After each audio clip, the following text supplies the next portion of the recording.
오늘 하나님의 말씀입니다. 에베소서 5장 15절로 21절까지 말씀. 15절로 21절까지 다 같이 합독하겠습니다. 이제 읽기를 시작합니다. 그런즉 너희가 어떻게 행할지를 자세히 주의하여 지혜 없는 자같이 하지 말고 오직 지혜 있는 자같이 하여 세월을 아끼라. 때가 악하니라. 그러므로 어리석은 자가 되지 말고 오직 주의 뜻이 무엇인가 이해하라. 술 취하지 말라. 이는 방탕한 것이니 오직 성령으로 충만함을 받으라. 시와 찬송과 신령한 노래들로 서로 화답하며 너희의 마음으로 주께 노래하며 찬송하며 범사의 우리 주 예수 그리스도의 이름으로 항상 아버지 하나님께 감사하며 그리스도를 경외함으로 피차 복종하라. 아멘. 여러분의 의지와는 또 선택과는 상관없이 다른 무엇의 그 힘과 그 지배를 받아서 행동할 수밖에 없었던 그런 경험들이 있으세요? 아마 다 있을 거예요. 어떤 분은 직장에서 그런 경험을 상사가 했다고 그러고 그랬는데 저는 중학교 때 그런 경험을 했습니다. 뭐 그 외에도 여러 가지가 있는데 여름방학 숙제를 제출을 했어요. 일기, 여름방학 일기. 한 일주일 지나서 선생님이 교무실로 내려오라는 거예요. 내려갔더니 제 일기장을 딱 들고서는 너 이게 전부야. 방학 동안에 한 게 전부야. 그러다 매일매일 썼거든요. 따라와 그러더라고요. 난 이제 죽었구나. 그래서 저는 따라갔는데 어디로 가냐면 체육관으로 가시는 거예요. 체육 선생님이셨는데 그래서 나랑 한판 붙어 저 탁구를 쳤잖아요. 일기장에 매일같이 탁구 쳤다는 얘기가 중학교 2학년 때인데 말이에요. 아주 탁구에 쑥 빠져가지고 어떤 날은 탁구장 주인하고 같이 오픈을 하고 하루 종일 있다가 같이 문을 닫고 나온 적도 여러 날 있어요. 그런 혼자 오시는 분들이 있거든요, 탁구장에. 그러면 이제 받아 이렇게 쳐드리고 점심때가 되면 탁구장 주인이 그 수고했다고 삼립 그때 크림빵 그거 사줘서 점심으로 먹고 주인이 기분 좋을 때는 짜장면도 오다를 해줬어요. 그 일기를 써서 제출한 다음에 한동안 우리 선생님의 탁구 파트너로 끌려다녔습니다. 제 의지와는 아무 상관이 없이. 오늘이 성령 강림 주일이에요. 오순절 성령 강림 주일을 기념하는 날인데 바로 우리 2000년 전 성령 강림 사건이 그런 사건이었습니다. 제자들이 예수님의 명령에 순종해서 예루살렘을 떠나지 않았어요. 120여 성도들이 마가의 다락방에 모여서 저녁 기도에 힘씁니다. 오순절이 다가왔어요. 오순절이 다가왔을 때 갑자기 모두가 다 한 곳에 모여 있는데 저녁 기도에 힘쓰는 가운데 갑자기 급한 바람 같은 소리가 확 들리는 거예요. 바람이 불었다는 얘기가 아니고 급한 바람 같은 소리가 들려오더니 그 집안을 완전히 그 소리로 채우는 거예요. 그와 동시에 불의 혀같이 갈라지는 것들이 나타나가지고 모인 사람들 각 사람 위에 임한 거예요. 바로 성령 임하는, 성령 충만의 사건이 벌어진 것입니다. 이 사람들이 그 성령 충만의 힘, 그 힘의 지배를 받아가지고 자기들도 알지 못하는 언어로 말을 하기 시작했습니다. 그 언어는 어떤 언어들이었나 하면 그 당시에 그 오순절 절기를 지키기 위해서 흩어져 있던 디아스포라 유대인들, 그들이 순례길을 걸어가지고 예루살렘에 모여들었던 사람들, 그러니까 각 지방에서 왔죠. 각 나라에서 왔어요. 그 사람들의 언어로, 각 지방 각 나라 언어로 이 사람들이 말을 하기 시작을 하는 거예요. 겁도 없이. 왜?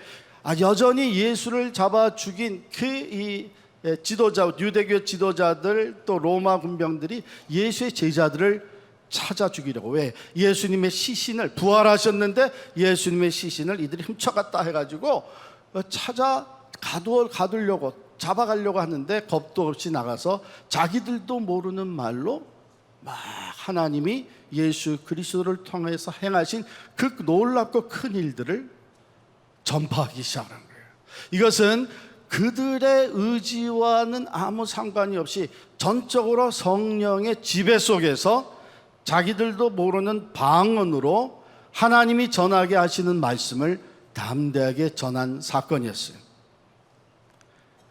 성령 충만의 사건입니다. 바로 우리가 오늘 그것을 기념하는 주일인데, 오늘 본문에 있는 내용을 제목으로 삼아서 성령으로 충만함을 받으라는 말씀을 드리겠어요.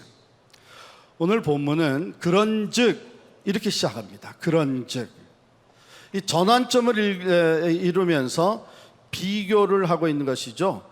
그 전과 지금이 달라졌기 때문에 그런즉 너희는 앞으로 새로운 삶을 살아야 된다. 너희가 어떻게 행할지를 자세히 주의하여 지혜 없는 자 같이 하지 말고 오직 지혜 있는 자 같이 하여, 이렇게 되어 있습니다.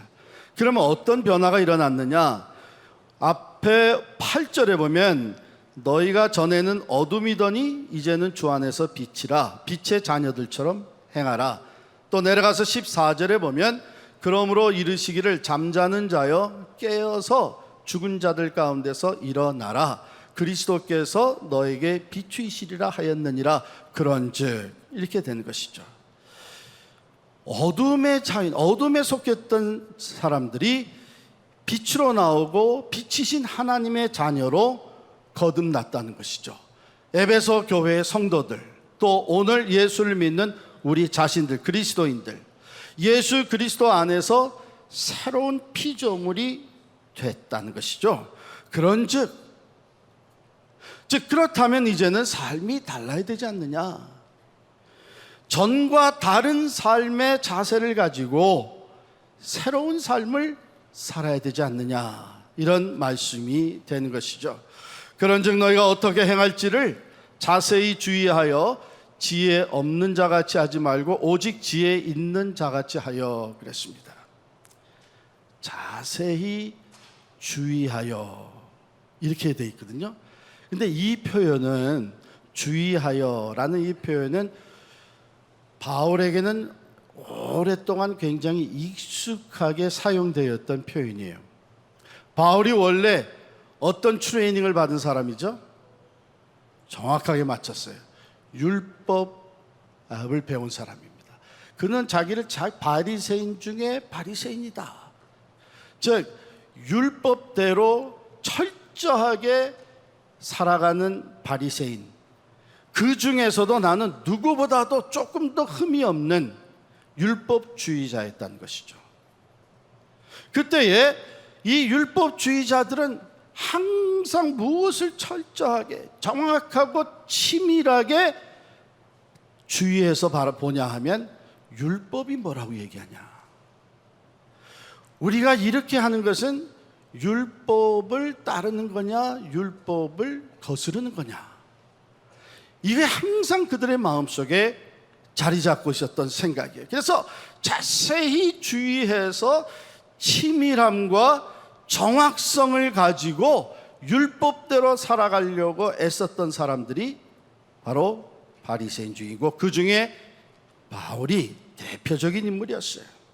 그러니까 지금 바울이 하는 얘기는 이제 다시 율법으로 돌아가서 율법주의적인 삶을 살아가는 것이 아니고, 예수를 알지 못하지만 자기들이 믿는 바 율법으로 의의를 이룬다고 착각하고 있는 참 그런 바리새인들, 그런 사람들이 자기들의 믿는 바대로 살기 위해서 철저하게, 정확하게, 자세히 주의해서 율법을 들여다보는 것처럼, 이제 우리가 예수 그리스도 안에서 새 사람이 되었다면 자세히 주의해서 하나님이 원하시는 것이 뭐냐, 하나님의 뜻이 무엇이냐, 내가 지금 이렇게 생각하고 이렇게 판단하고 이렇게 행동하는 것이 하나님의 뜻에서 벗어나냐? 아니면 하나님을 기쁘시게 해드리는 거냐?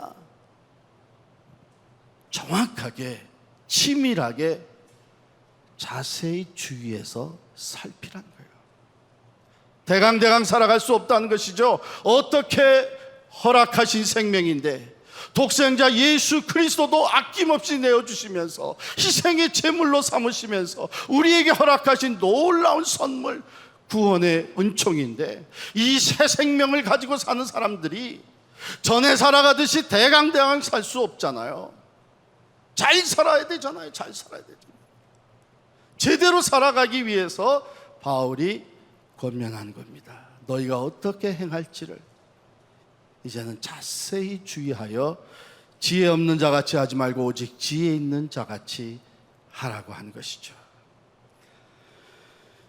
예수님께서도 이 땅에서 제자들을 이렇게 훈련시킬 과정에서 한 번은 제자들을 둘씩 파송해서 사역하라고 보내신 적이 있는데 마태복음 10장 16절에 보면 보라 내가 너희를 보냄이 양을 이리 가운데로 보냄과 같도다.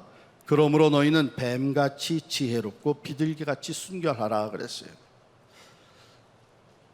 예수님이 보는 세상은 어떤 세상이었느냐? 지금의 세상하고 별 다름이 없는 거예요. 합리적인 것을 선택하지 않는 것이죠. 물론 평상시에는 바른 리즈닝을 합니다. 합리적인 것을 얘기합니다. 진리를 추구합니다. 그러다가도 막상 자기의 이해관계에 부딪히게 되면 내게 이익이 되는 것이 뭐냐 하는 이 이해타산에 부딪히게 되면 불의한 일이라도 타협하고 선택하는 거예요. 그게 세상입니다. 자신에게 만족을 주고 유익이 되는 것이라면 설사 그것이 불의한 일이라도 비합리적인 것이지만 그것을 선택하며 살아가는 것이 세상이에요. 그러니까 그런 세상으로 제자들을 보내시면서 또 그런 세상에 살아가는 오늘 우리들을 향해서 주시는 말씀이 뭐예요? 자세히 주의해서 분별할 수 있는 지혜 있는 자가 되라고 하는 것이죠. 예수님이 이것이 얼마나 중요했으면 성경에서 부정적인 이미지를 갖고 있는 뱀을 들어서 너희가 비둘기같이 순결하고 뱀같이 지혜로워라 이렇게까지 얘기하시겠어요? 물론 우리가 비둘기같이 순결해야 됩니다. 주님이 원하시는 것은 깨끗한 삶입니다. 그러나 주님의 말씀에 보게 되면 비둘기의 순결만으로는 부족한 거예요. 뱀과 같은 지혜가 필요한 거예요. 영성이 있어야 하는 동시에 우리에게 지성이 필요합니다. 이 세상의 흐름을 꿰뚫어 볼 수 있는 분별력이 필요한 것이에요. 우리가 세상에서 그리스도인답게 예수의 제자답게 살아가려면 지혜로운 순결 또는 순결한 지혜가 필요한 거예요. 그래서 유명한 신학자 칼 바르트는 목사들에게 이렇게 권했습니다. 한 손에는 성경을 그리고 한 손에는 신문을 들어라. 요즘 말로 하게 되면 한 손에는 성경을 한 손에는 셀폰을 드는 거예요. SNS. 세상이 어떻게 변해가고 있는지, 세상 문화가 어떤 풍조로 흘러가고 있는지, 사람들은 어떻게 하나님을 거역하고 사탄 마귀는 지금 세상의 문화를 통해서 어떻게 하나님의 사람들을 유혹하고 시험하는지 자세히 주의하여 중요합니다. 지혜로운 사람으로 살아가야 되는 이유가 어디에 있어요? 16절 말씀인데 같이 읽겠습니다. 세월을 아끼라 때가 악하니라. 때가 악하기 때문에 그래요. 주의하지 않으면 자세히 정말 치밀하고 분명하게 분별하면서 살지 아니하게 되면 워낙에 이 세대가 악하기 때문에 우리도 모르게 그 악한 흐름에 휩쓸려 가게 되는 거예요. 제가 한번 그 15절 16절을 그 헬라어 그 오리지널 랭귀지를 직역한 것을 읽어드리겠어요. 15절 16절인데요. 이게 어떻게 직역이 되나 하면, 시간을 사면서 지혜롭지 못한 자처럼 살지 말고 지혜로운 자같이 어떻게 행할 것인지를 자세히 주의하여 살피십시오. 왜냐하면 날들이 악하기 때문입니다. 세월을 아끼라 때가 악하니라. 여기 아끼다, 아끼다라고 하는 그 동사, 그것은 본래 사다, buying이라는 의미예요. 예수님께서 우리를 속량하시기 위해서 핏값 주고 우리를 사셨죠. redeem 하셨습니다. 오늘날도 여러분들이 쇼핑 가서 쿠폰을 사용하게 되면 쿠폰 가지고 redeem 하는 거예요. 또 당시에 노예를 자유인으로 풀어주기 위해서 노예를 속량하기 위해 삽니다. 값을 주고 사요. redeem 하는 겁니다. 그러니까 여기서 세월을 아끼라 때가 악하니라 하는 말은 뭐냐면, 이 세상의 날들이 어둠과 악한 권세로 덮어져 있는 거예요. 악의 권세가 장악하고 있는 거예요. 갈수록 더 심해지죠. 그런 세상의 날들에서 그 시간, 그 날들을 사서 redeem해서 그것을 주님께로 돌려드려라 하는 그런 말이에요. 그렇지 않으면 그것은 세상의 악한 것으로 계속 쓰여지고 악한 권세가 덮어버리는 거예요. 지배하는 거예요. 그러니까 다른 말로 하면 이것은 시간을 구속하라. 세월을 아끼라는 말은 시간을 구속하라, 이런 뜻입니다. 골로새서 4장 5절에도 보면 외인에게 대해서는 지혜로 행하여 세월을 아끼라. 여기서는 또 좀 더 분명한 목적을 가지고 한 얘기입니다. 외인에게 대해서는, 그것은 뭐냐면 아직 예수를 모르는 사람들, 잃어버린 영혼들, 그들을 향해서는 지혜로 행하여 세월을 아끼라. 즉 주어진 기회, opportunity, 주어진 날, 시간을 잘 살려서 그들을 구원받는 쪽으로 이끌어가라, 그런 얘기예요. 복음 전파에 대한 말씀이죠. 그래서 NIV 성경에 보면 세월을 아끼라 때가 악하니라 하는 것을 어떻게 써놨냐면 Make the most of every opportunity for the days are evil, 그렇게 써 있습니다. 악한 세대에서 우리에게 주어진 시간, 기회를 최고의 것을 위해서 선용하라 하는 그런 뜻입니다. 최고의 것이 뭡니까? 하나님의 뜻이죠. 하나님의 뜻. 그래서 하나님이 기뻐하시는 것을 위해서 시간을 사용하라 하는 그런 얘기입니다.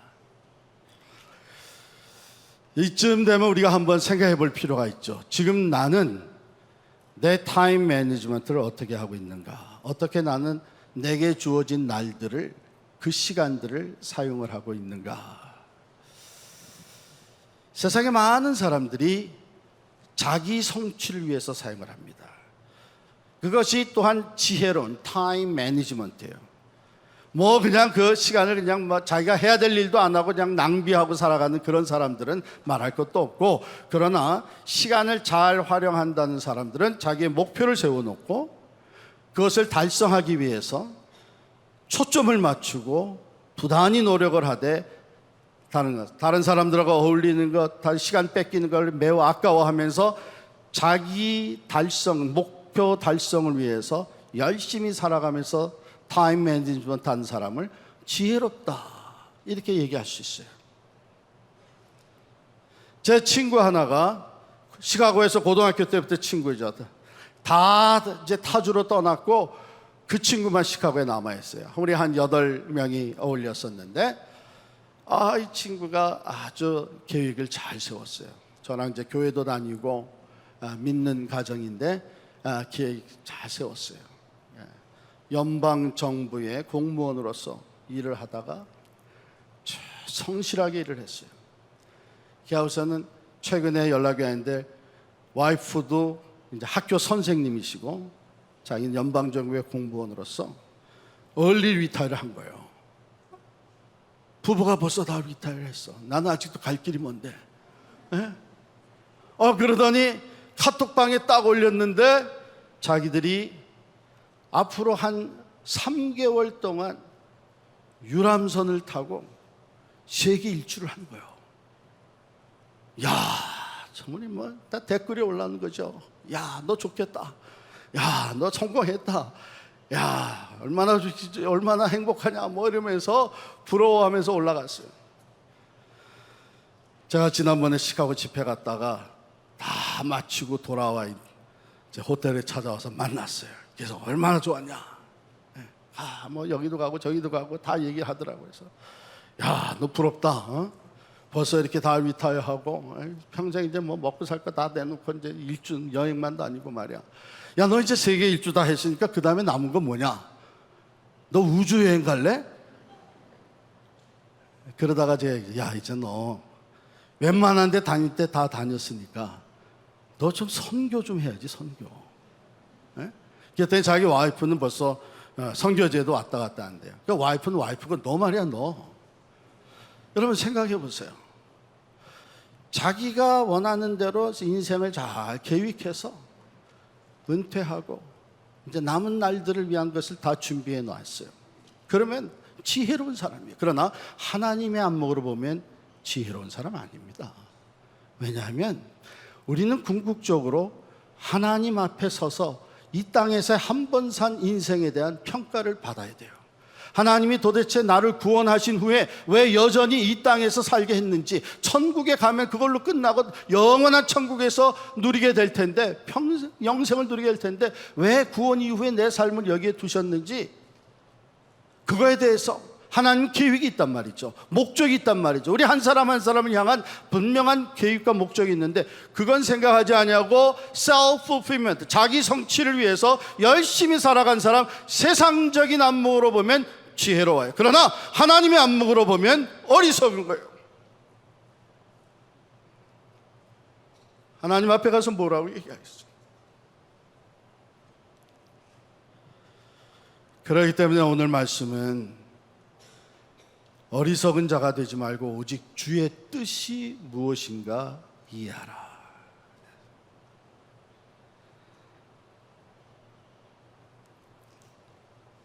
여러분, 어렸을 때 제가 보니까 우리 교인들 중에는 아주 많은 사람들이 어렸을 때 이런 얘기를 들으면서 성장한 것 같아요. 저도 그랬으니까. 서로 우리 닮은 거죠. 뭐라 그러냐면, 야, 저건 너는 어른들이 하는 얘기가 저건 순에 빠져가지고 어떻게 세상을 살아갈고. 봐요, 벌써 다 들은 거예요. 어른들이 걱정이 되는 거라. 앞서서 이 세상을 살아보니까 it's tough. 세상이 너무나 험해. 저렇게 순진해가지고 어떻게 세상을 살아갈 거냐 말이에요. 그런데 여러분, 정말 어리석은 게 뭐예요? 인간적으로 약삭 빠르지 못한 거, 그게 어리석은 겁니까? 인간적으로 약삭 빨라가지고 눈앞에 있는 이익은 조금도 뺏기지 아니하고 그것을 다 내가 챙기고 그러면서 자기 성취를 해나가는 것이 지혜로우냐 말이에요. 진짜 어리석은 것은 하나님의 뜻을 깨닫지 못하고 주의 뜻이 무엇인지 이해하지 못하고 살아가는 사람들, 그게 어리석은 거죠. 그래서 우리가 어리석지 않으려면 모든 것을 창조하시고 주관하시고 이끄시는 그 하나님의 뜻, 지금도 우리의 삶을 다스리며 역사의 주인이 되신 그 하나님의 뜻이 무엇인지를 깨달아야 되는 것이죠. 그리고 그 뜻을 따라 살다가 하나님 앞에 가야죠. 우리 교회에서 지금 미셔널 처치로 나가면서 워크숍이 시작이 됐잖아요. Awaken, Activate, Awaken. 깨우는 거예요. 뭘 깨워요? 우리 한 사람 한 사람을 향한 하나님의 목적이 있다고 하는 것. 이것을 우리가 깨닫자는 거예요. 그래서 우리가 살아온 인생을 쭉 돌아보면서 그 인생의 여정 속에 하나님께서 보여주신 하나님의 뜻과 하나님의 섭리와 하나님이 나를 만들어 오신 이 역사를 보면서 아하, 하나님이 나를 통해서 앞으로 이러한 삶을 살아가게 만들기 위해 이러한 영향력을 끼치면서 선한 영향력을 끼치면서 살도록 나를 만드시고 나를 향한 목적을 가지고 계시는구나. 그래서 그 워크숍을 통해서 퍼스널 임팩트 스테이트먼트를 우리가 작성을 하는 거예요. 내가 원하는 사는 것이 아니라 하나님의 뜻을 잘 지혜롭게 하나님이 내 삶을 인도해 주신 것을 살펴보면서 또 지금 내 안에 주신 그 하나님의 도전, 내 안에 주신 그 감동, 이런 걸 다 총망라해 가지고 퍼스널 임팩트 스테이트먼트. 하나님은 내가 이러한 영향력을 끼치면서 하나님의 나라를 위해 살아가기를 원하는구나. 그것이 어웨이큰이라면 그 다음에 액티베이션. 그러면 그걸 어떻게 실천할 것이냐. 첫 번째 워크숍 한 30여 명이 했어요. 그리고 지금 네트워크로 그것을 계속 팔로우업 하면서 우리가 적지 않은 새로운 깨달음을 갖습니다. 도전을 갖습니다. 삶의 목표가 분명해지기 시작을 하고 초점이 맞춰지기 시작을 하는 거예요. 이거 얼마나 귀한 일인지 몰라요. 하나님 우리 모두를 향한, 우리 모두 한 사람 한 사람을 향한 계획과 목적을 가지고 계십니다. 뿐만 아니라 우리가 매일매일의 삶 속에서 하나님의 뜻이 무엇인지를 깨달아서 악한 세대에서 그저 대강대강 휩쓸려 살아가는 것이 아니고 하나님의 뜻을 따라서 살아가자는 것이죠.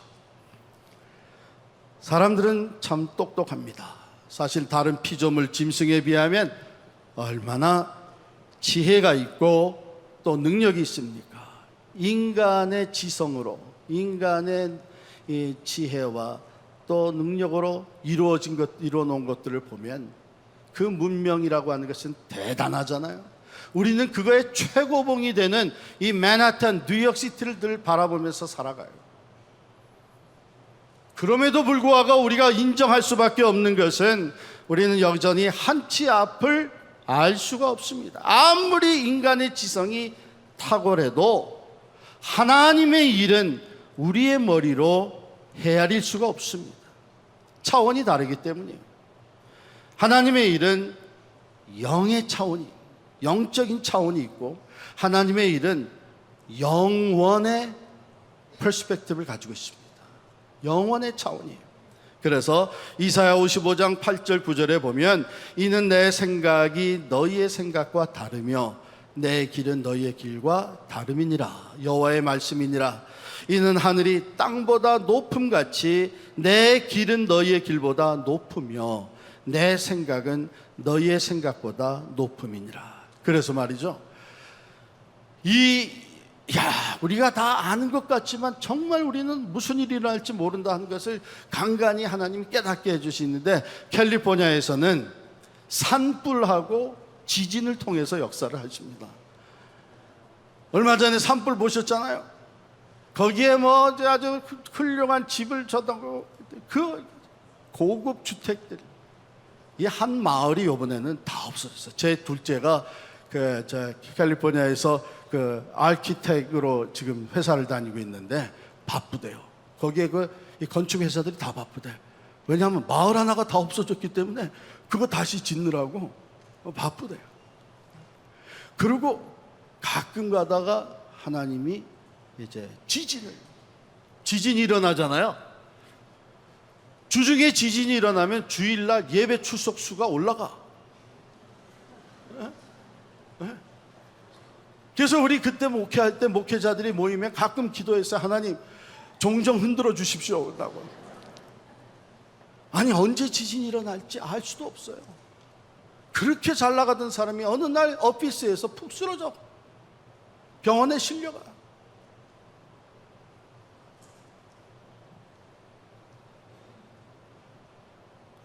하나님의 뜻을 따라 사는 인생이 지혜로운 인생이죠. 우리가 시간을 구속하고 짧은 인생을 보람되고 가치 있게 살기 위해서는 하나님의 뜻을 분별해야 된다. 그래서 사도 바울은 로마서 12장 1절 2절에서 이렇게 권면합니다. 그러므로 형제들아 내가 하나님의 모든 자비하심으로 너희를 권하노니 너희 몸을 하나님이 기뻐하시는 거룩한 산제물로 드리라. 이는 너희가 드릴 영적 예배니라. 너희는 이 세대를 본받지 말고 오직 마음을 새롭게 함으로 변화를 받아 하나님의 선하시고 기뻐하시고 온전하신 뜻이 무엇인지 분별하도록 하라. 비슷한 내용이 나오잖아요. 하나님의 선하시고 기뻐하시고 온전하신 뜻이 무엇인지 분별하도록 하라. 그런데 그것을 분별할 수 있기 위해서는 그 앞에 나온 내용이 뭐냐면 오직 마음을 새롭게 함으로 변화를 받아. 그렇게 되어서 비로소 하나님의 뜻을 분별할 수 있게 된다는 거예요. 그런데 우리가 우리 자신을 변화시킬 수 있어요? 우리 자신을 새롭게 만들어갈 수 있어요? 그게 안 돼서 우리는 갈등하고 고통하면서 살아가잖아요. 그러면 답이 어디 있어요?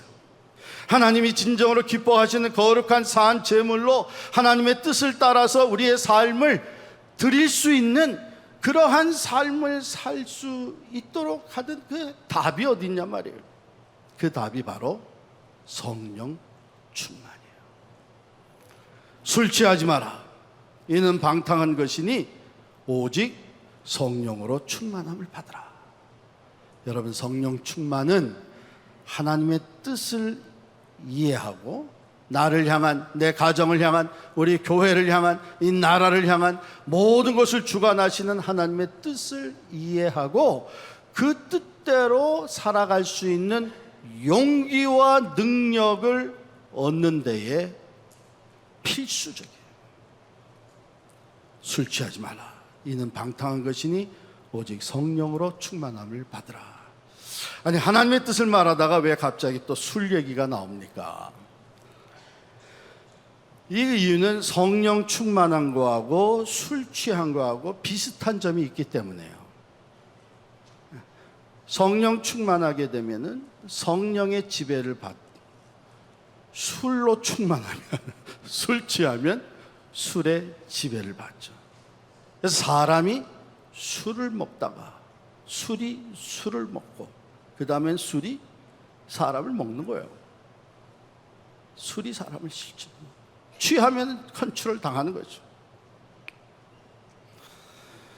그래서 아까 말씀드렸듯이 오순절 성령 충만의 사건이 일어났을 때에 그 나타난 현상을 보고서는 사람들이 이건 뭐 설명이 안 되니까 한 얘기가 이 사람들이 새 술에 취했나 보다. 우리 한국에서는 낮술이라고 이렇게들 얘기를 했었잖아요. 그게 더 심하다 그래요. 문자절 뭐 낮술 마셔본 적이 없으니까. 여러분 하나님께서 하나님의 영으로 성령으로 우리에게 채워주실 때에 성령 충만한 삶을 살도록 인도해 주실 때에 우리의 그 무지함과 어리석음과 연약함을 극복하고 하나님의 뜻을 깨달아 하나님의 뜻대로 살 수 있는 하나님의 사람이 되는 줄을 믿습니다. 술 취하지 말라. 술 취하지 말라. 그래서 술뿐만이 아니라 다른 것들로도 우리는 충분히 취하게 될 수 있어요. 지배를 받을 수가 있습니다. 어떤 사람은 TV에 지배를 받고 TV에 취한 거야. 하나 보고 아이고 요거 하나만 더 보고 그러다가 밤새잖아요. 드라마 보다가 채널 계속 돌려가면서 그랬잖아요. 자, 세월이 악한데 세월을 아끼라고 시간을 아끼라 그랬는데 계속 앉아서 이렇게 돼 있는 게 왜 그래요? 내가 지배를 받고 있는 거야. 어떤 사람은 물질의 지배를, 권력의 지배를, 명예의 지배를, 어떤 취미 생활의 지배를, 여러분 이게 다 나쁜 게 아니라 필요한 겁니다. 필요해요. 맨 처음에는 다 필요하다고 생각을 해서 시작을 해요. 그런데 그게 점점 도가 지나쳐지는 것이 있어요. 그때는 벌써 그것에 지배를 받기 시작을 하는 것이죠. 돈의 노예가 됐다고 하는 말이 그런 말 아니에요? 저는 말이에요, 어렸을 때부터 이 모든 게임을 다 좋아했어요. 저는 그런 게 왜 이렇게 재밌는지 몰라. 그래서 소위 말하는 뭐 잡기에 강하다고 그랬는데, 잡기에 강하다고 해서 여러분 잡스러운 사람은 아닙니다.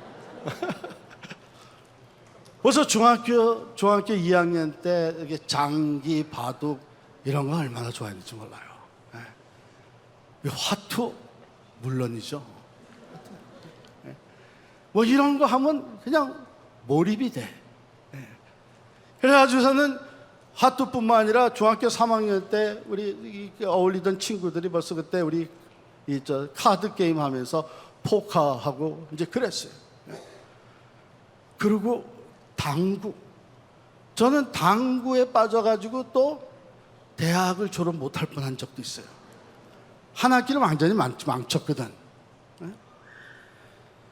여러분은 뭐에 지금 지배를 받고 있습니까? 생각해보면 너무나 아까운 시간.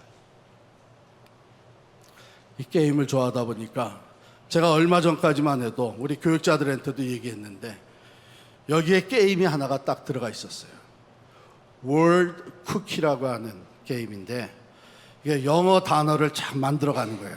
레터 몇 개가 이렇게 딱 나오면 그거 가지고 단어를 딱 만들어가는데 맞히면 점수가 척척척척 올라가요. 뭐 그 점수 올라간다고 돈이 생기는 것도 아닌데 왜 그렇게 그게 재밌는지. 맨 처음에는 짜투리 시간에 좀 머리 식힐 겸 한다고 시작을 했어요. 그런데 이게 자꾸 몰입되기 시작을 하는 거예요. 시간이 많이 뺏기는 거예요. 제 아내가 옆에서 보고 당신 그런 게임을 다 하고 있냐고 그러는데 아니야, 이게 영어 실력을 늘리는 데는 최고야. 그러면서 이제 했어요. 그런데 나도 모르게 거기에 시간이 많이 뺏기는 거예요. 지난 월요일에 우리 러브 뉴저지 목사님들 힐링 캠프를 갔습니다. 1일 원데이 힐링 캠프인데 거기에서 우리 목사로서의 우리 자신들의 취약점을 좀 다 내놓고 그러고서 기도하고 치유받자, 힐링되자. 그래가지고 다른 데 가서 얘기 못하는 것들 그런 거 다 쉐어를 하는데 제가 이거 쉐어를 했어요. 젊은 목사들이 놀라더라고. 몰라, 나도 젊지만. 그래서 다 한 사람이 쉐어하면 다 같이 기도해주고. 제가 말이죠, 그걸 쉐어를 했으니까 훨씬 마음이 가벼워지면서 정리하는 게 쉬워지더라고요. 그 수양관에서 내려오면서 꺼내가지고 그 프로그램 언인스톨 했어요. 지워버렸어요.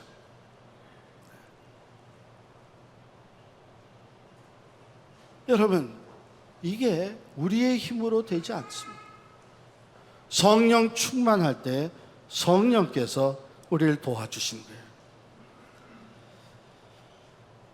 참으로 이 아까운 생명 같은 시간을 취미생활 한다고 취미생활 해야죠. 그런데 그 취미생활이 취미로 끝나는 게 아니더라고요. 그 취미로 시작한 것 골프 때문에 비즈니스 말아먹은 사람도 있잖아요. 머리 식힐 겸 가서 이거 한번 땡기겠다고 갔다가 와이프한테 사업은 다 맡겨놓고 그랬다가 패가 망신한 사람들이 적지 않잖아요. 지배를 받게 되는 거예요, 나도 모르게. 그런데 우리는 누구의 지배를 받아야 되는 사람들입니까? 하나님의 영, 그리스도의 영, 성령의 지배를 받아야 되는 거예요. 그렇게 되면 우리가 하나님의 뜻을 분별하게 됩니다. 이해하게 됩니다. 뿐만 아니라 성령께서는 우리가 그 뜻을 깨닫고 그 다음에 그 뜻대로 살 수 있는 능력을 우리에게 주시는 줄을 믿습니다. 성령 충만을 받아야 되는 것은 필수적입니다. 자, 그러면 성령 충만을 받은 사람들의 모습은 어떻게 나타나냐? 일반적으로 나타나는 게, 물론 개인적으로 이렇게 다른 결과가 주어지지만, 일반적으로 성령 충만을 받게 되면 19절부터 21절에 있는 모습이 나타나는데 같이 읽겠습니다. 시와 찬송과 신령한 노래들로서 서로 화답하고 너희의 마음으로 주께 노래하며 찬송합니다. 범사에 우리 주 예수 그리스도의 이름으로 항상 아버지 하나님께 감사하며 그리스도를 경외함으로 피차 복종하라. 네 가지가 나타나요. 첫 번째는 시와 찬송과 신령한 노래들로 서로 화답합니다. 서로, 성도들이 서로 시와 찬송과 신령한 노래들로 서로 화답. 이건 뭘 얘기하는 거예요? 성도들 사이에 기쁨의 교제가 이루어지는 것입니다. 신령한 노래들로 서로 화답한다고 한 것은 뭐냐면 spiritual harmony가 이루어진 거예요. 영적으로 조화를 이루기 시작을 해요. 여러분, 성령 충만한 사람은요, 남을 헐뜯는 사람은 아닙니다. 분열을 조성하는 사람은 더더욱 아닙니다. 왜? 성령은 하나 되게 하시는 영이에요. 성령은 질서를 세워가시는 분이십니다. 그렇기 때문에 성령 충만하게 되면 우리가 영적 하모니를 이루게 돼요. 기쁨의 교제가 우리에게 주어집니다. 두 번째, 마음으로 주께 노래하며 찬송한다.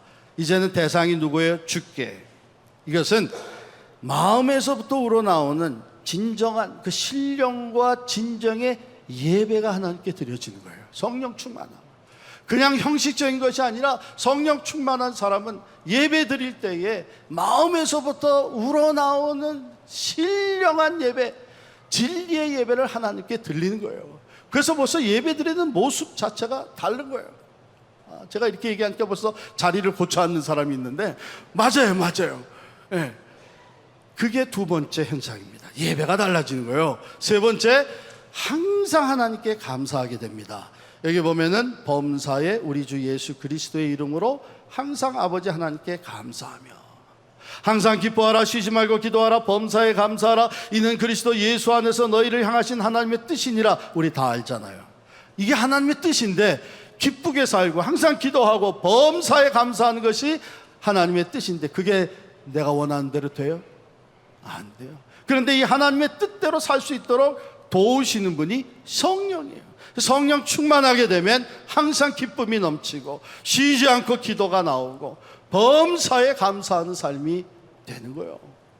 네, 이제 마지막에 피차 복종하게 됩니다. 그리스도를 경외함으로 피차 복종하라. 서로 누르고 올라서고 서로 자랑하고 교만하고 그런 게 아니고, 부부 사이에서도 서로 낮아져서 복종하는 거, 그리스도를 복종함으로 서로 섬기고 세워주는, 서로 섬기고 세워지는 것이 가정에서, 교회에서, 일터에서 나타나게, 이게 성령 충만한 사람의 모습입니다.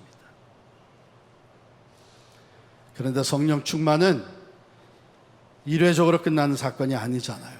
성령을 받는 것, 성령 세례는 일회적인 겁니다. 우리가 예수를 믿을 때에 성령을 받아요. 회개하고 예수를 믿으라 그래야면 성령을 너에게 선물로 주시리니, 성령을 받아서 성령으로 인친 사람들이 됩니다. 그런데 성령 충만한 것은 지속적으로 일어나야 되는 일입니다. 왜? 어떤 때는 성령 충만했다가 어떤 때는 성령 충만하지 못하고 세상적으로 충만해져요. 성령은 우리 안에 들어와서 내재해 계십니다.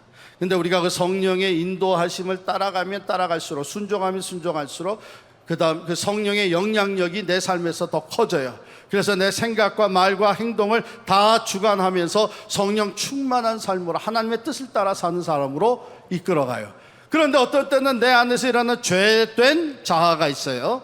육신의 소욕이 있어요. 그 육신의 디자이어를 따라서 내가 살게 되면 성령의 영향력은 오히려 자꾸 줄어들고 육신, 죄된 자아의 영향력이 더 커져요. 아차, 이게 아닌데 내가 왜 이렇게 살지? 다시 성령의 충만함을 추구해야 돼요. 그래서 이게 지속적으로 우리 삶에 일어나는 사건이 되는데, 그러면 어떻게 성령의 충만함을 받을 수 있느냐? 먼저는요, 내가 성령 충만이 필요하다는 것을 느껴야 돼요. 그리고 간구해야 됩니다. 하나님, 난 성령 충만이 필요합니다. 나를 도와주십시오. 성령 충만한 삶을 살게 하여 주옵소서. 성령 충만을 허락해 주옵소서. 그런데 그 느낌이 얼마나 강하느냐에 따라서 기도가 달라지는 거예요. 아, 그럼 그렇지. 나도 성령 충만 받아야지 뭐. 그러다 대강 이러고 하면 기도가 안 되는 거예요. 그런데 난 정말 성령 충만. 내가 왜 이러지?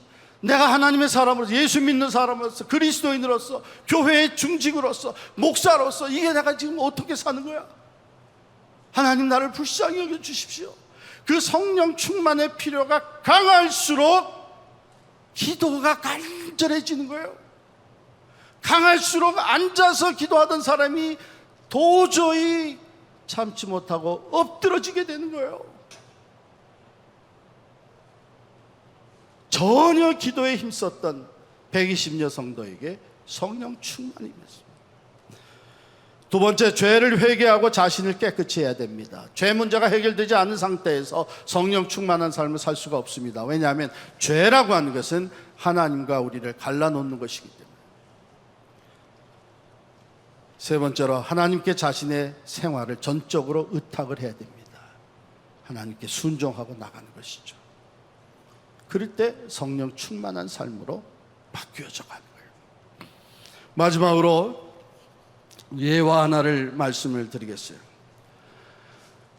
어느 그 스몰 시티의 메이어가 하루는 자동차를 타고 그 시티 중앙을 이렇게 지나가고 있었어요.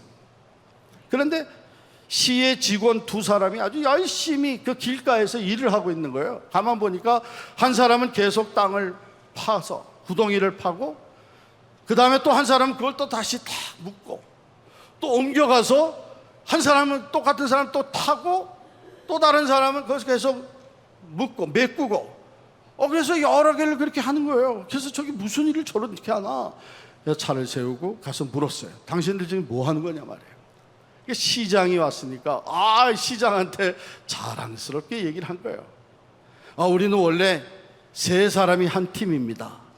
한 사람은 구덩이를 파고, 두 번째 사람은 나무를 심고, 그 다음에 세 번째 사람이 그것을 다시 메꾸고 하는데, 두 번째 사람이 오늘 아파가지고선 나오질 못했습니다. 우리는 그 사람이 안 나왔어도 우리들의 직무를 성실하게 감당하고 있습니다. 그래서 한 사람 파고 한 사람 묶고. 이게 어떻게 된 거예요? 목적을 상실한 거예요. 잃어버린 거예요. 왜 땅을 팠는지, 왜 그것을 메꾸는지. 여러분, 교회 생활을 매주일 왔다 갔다 하고, 맡겨진 일에 성실하게 일하고 헌금하고 수년 동안 이렇게 반복돼서 돌아가는 동안에 우리가 기계화 될 수 있어요. 내가 오늘 왜 예배로 들어 나갔는지. 그냥 주일날 예배를 안 드리고 나면 느낌이 이상해. 그래요? 프로그램 돼버린 거예요. 성령 충만하지 않으니까 수년 동안 교회 생활은 계속하고, 예배, 성경 공부, 봉사, 헌금 다 하는데 회복돼야 될 관계는 그대로 남아있어요. 미움과 시기와 질투와 증오는 그대로 남아있어요. 사랑하는 가족들 중에 잃어버린 영혼들은 여전히 예수를 모르고 잃어버린 상태로 살아가고 있어요. 내가 왜 신앙생활을 하는지, 왜 교회 나갔는지, 왜 예배를 드리고 봉사를 하는지, 목적을 잃어버려, 하나님의 뜻을 잃어버려.